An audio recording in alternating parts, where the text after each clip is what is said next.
Okay, so nouns. We're talking about nouns. Just to remind ourselves, nouns are people, places, things, and ideas. By the way, whenever we talk about nouns today, we're also talking about pronouns.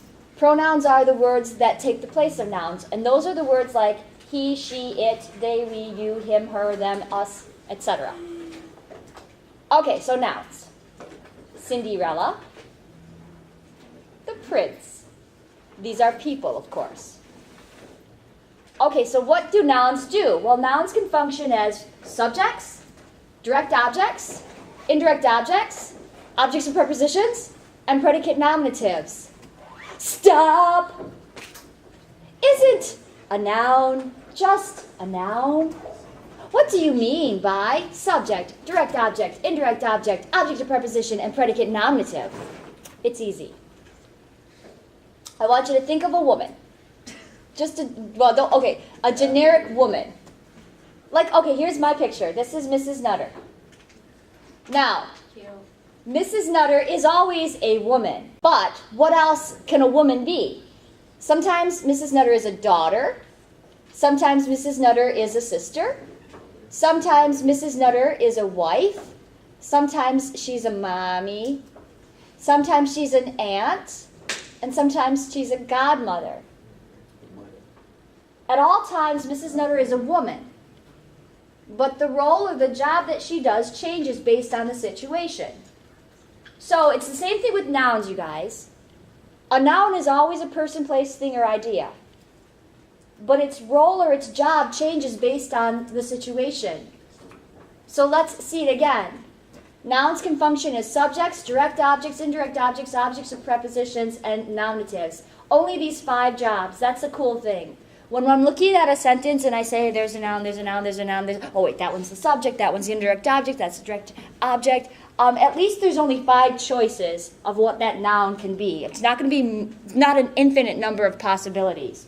So if I can get a handle on these 5 jobs, then I'll know what every noun and pronoun in a sentence is doing.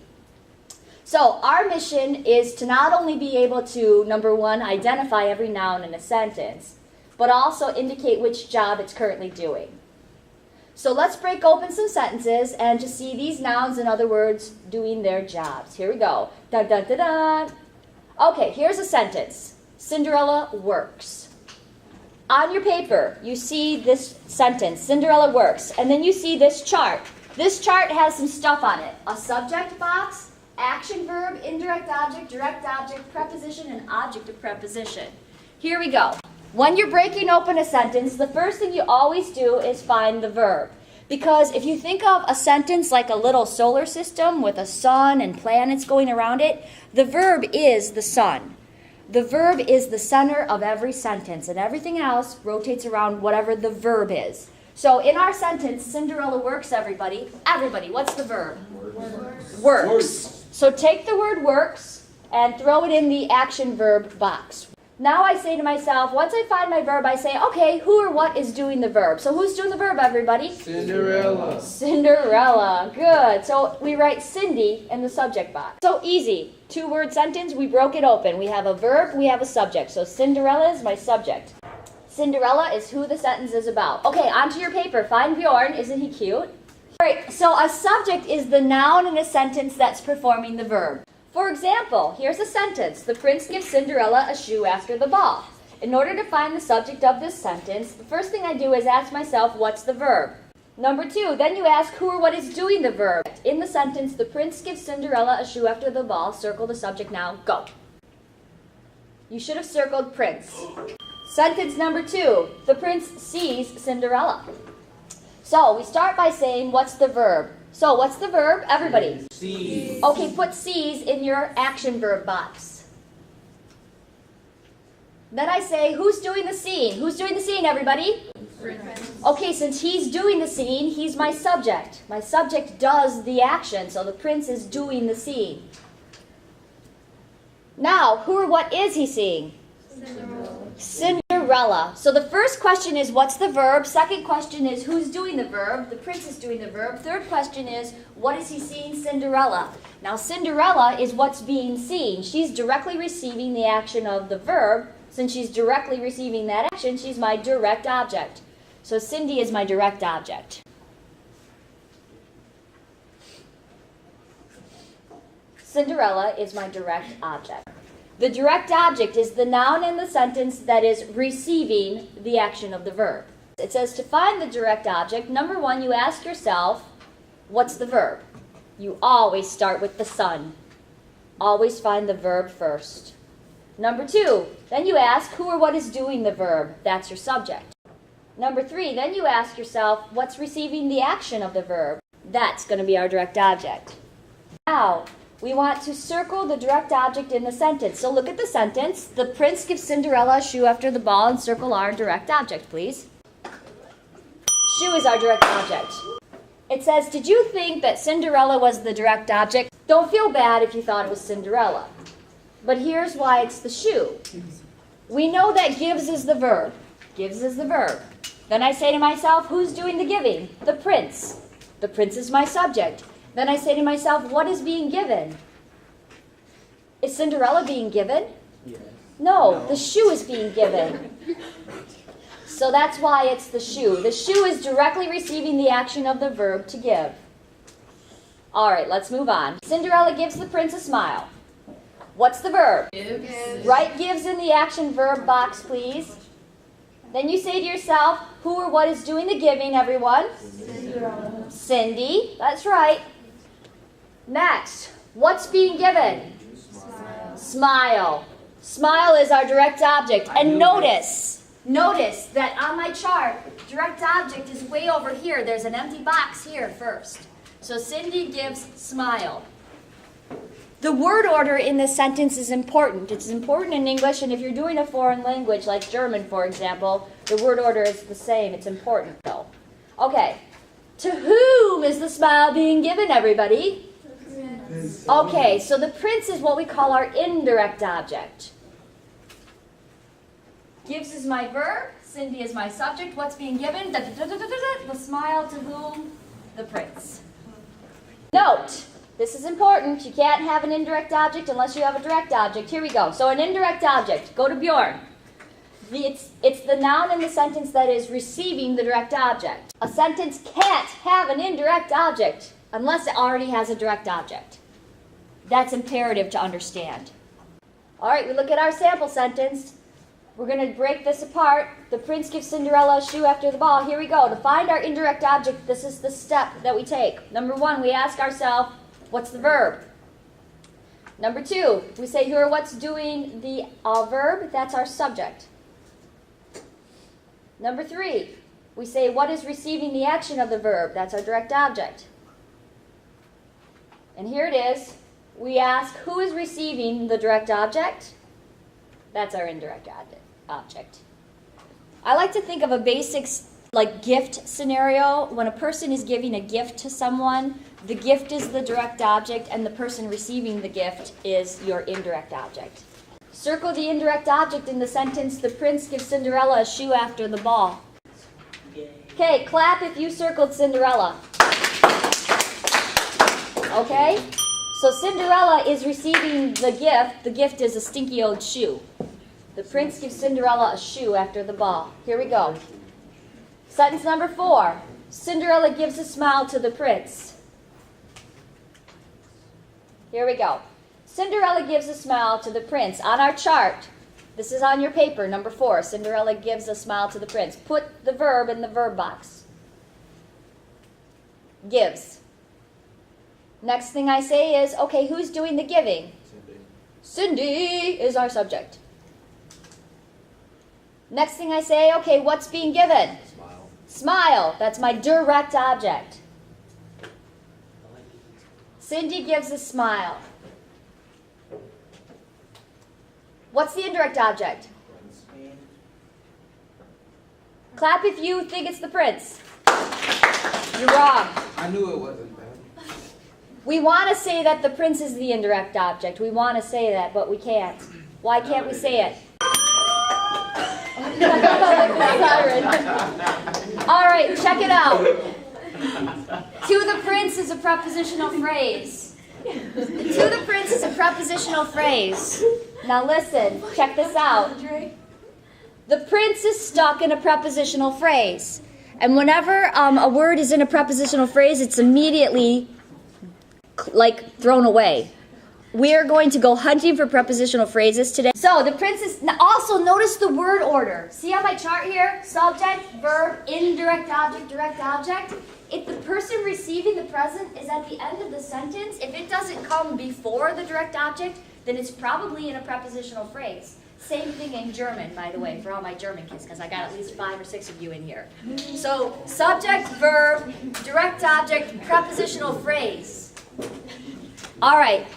Prepositional phrases are going to be our focus today. Stay alert. Here we go, next one. By the way, put in the preposition is the word to, and the object of the prepositional phrase is the prince. So this sentence has no indirect object. The object of a preposition is a noun and a prepositional phrase. These phrases start with a preposition and they end with a noun. Please remember that it's called a prepositional phrase because it's a phrase. If it's a single word, that's not a phrase, that's a word.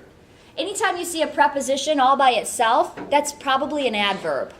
So in order to have a prepositional phrase, it has to be a preposition with a noun or a pronoun right next to it. One of those little bikes hanging up behind it, getting pulled into the sentence. See? You'll see it in a minute.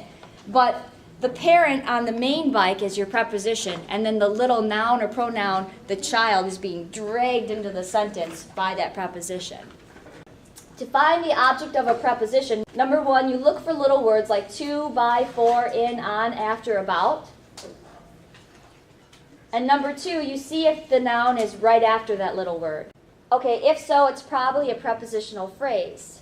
So circle the entire prepositional phrase. Did you circle after the ball? If you circled after the ball, please clap so I can hear that. Okay, so ball is the object of that prepositional phrase. It starts with a little word and it ends with either a noun or a pronoun. And a noun is a person, place, thing, or idea. It's a thing. It's an object. Now, keep this in mind. On your paper, it says, don't get tricked by infinitive verbs. Put an infinitive, by the way, that's just a fancy schmancy way of saying the form of the verb that's in the dictionary. So the infinitive is the purest form of your verb. It's the form that's in the dictionary. And they always have the word to in front of them. To sing, to dance, whatever. So when you see to sing and to dance in a sentence, you might say, well, that's a prepositional phrase. That's just like to the prince. But it's not, because the word sing and the word dance are not objects. They're not things. They're not people, places, things, or ideas. They're not nouns. And so when you see the word to and then the word after it is not a noun, if it's a verb, if it's an action, then you're not looking at a prepositional phrase. You're looking at an infinitive verb. So look at this one. Cinderella likes to dance. When you look at this one, my verb is likes. My subject, who's doing the liking? Cinderella. What does she like? She likes to dance. But actually, to dance is not a prepositional phrase. It's a verb. In this case, it's a verb that's acting as a noun, as a direct object. But that's okay. Let's not talk about that right now. The point is, to dance is not a prepositional phrase. It's a verb phrase. It's a verb, not a noun.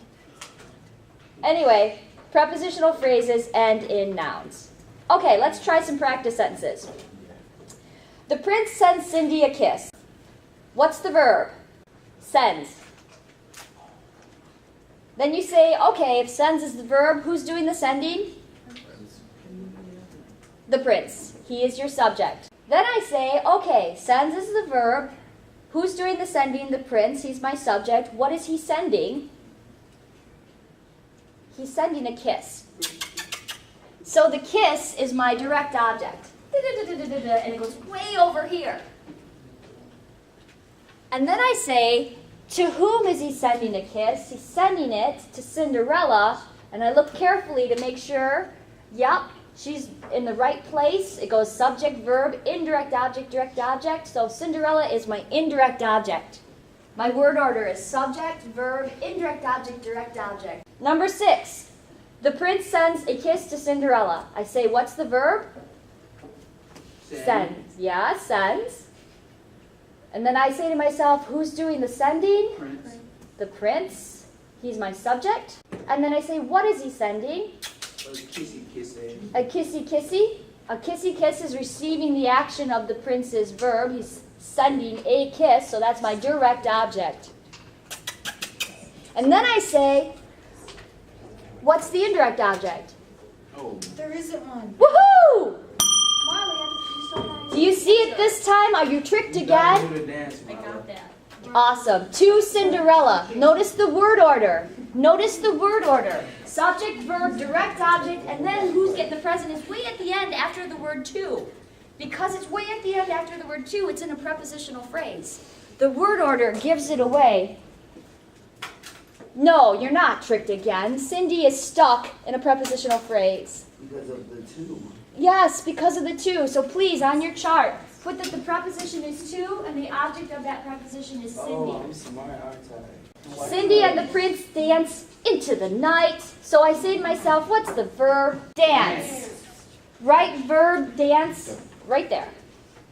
Then I say to myself, who's doing the dancing? Whoa! A compound subject. Compound means you're adding two things together. 1 plus 1 is 1 plus 1.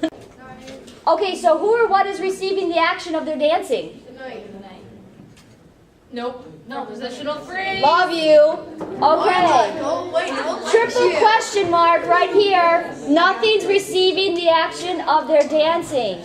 Because into the night we're going to see as a prepositional phrase. But please, put a big fat X in the direct object.